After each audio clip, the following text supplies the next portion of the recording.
Hey guys, welcome to my first recipe video. I love steak and it is Valentine's Day, which means it's time for a steak with your significant other. So I thought I would show you guys how I prepare a ribeye steak and how I think everyone should do it, but you know, that's just me. So me and Rachel decided we didn't want to go out on Valentine's Day just because it would take us forever to get reservations, you know, and it would just be chaos. And so we decided we'd stay in our new apartment and cook a steak dinner tonight. So I'm just going to show you in this video how I prepared these two beautiful 15-ounce ribeye steaks. So what I've got here is just a few ingredients. It's all you need. You don't need to overdo it. So all I've got here is some olive oil, some pepper, and some salt. Now what I'm going to do is I'm just going to rub the steaks down with some olive oil. Now what this does is not to drown the steaks in olive oil. It's just a little bit of extra virgin olive oil. Make sure it's extra virgin olive oil, by the way. But anyway, I'm going to rub them down a little bit on each side.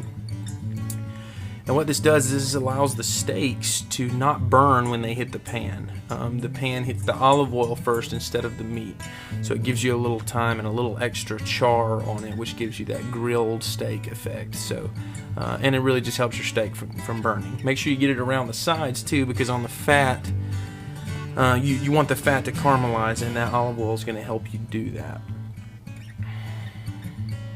So we're putting a little salt, a little pepper on these bad boys. Man, those are some beautiful looking steaks and I'm really excited about it. We've actually already eaten the steaks and they were amazing.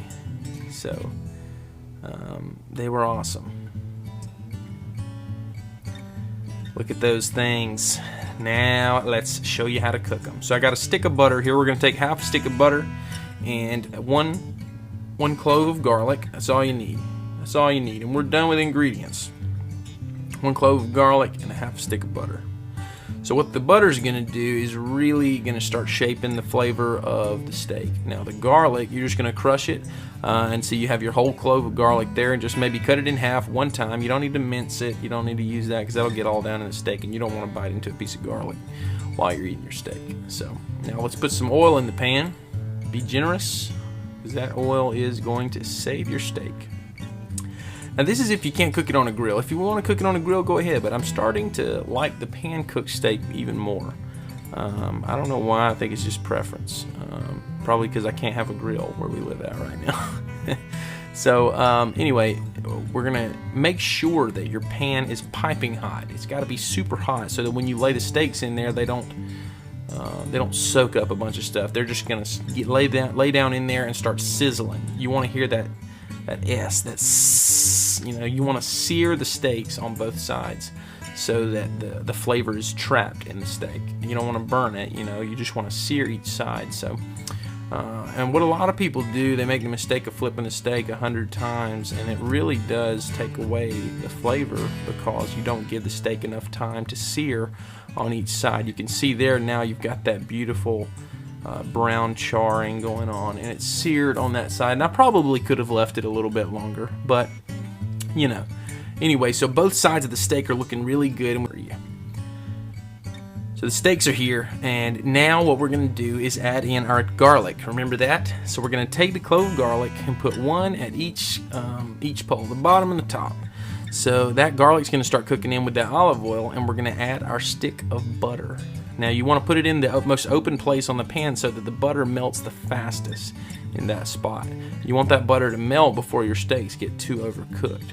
And you can already see the butter's just falling down the steaks. It's beautiful. I love it. I love some steak.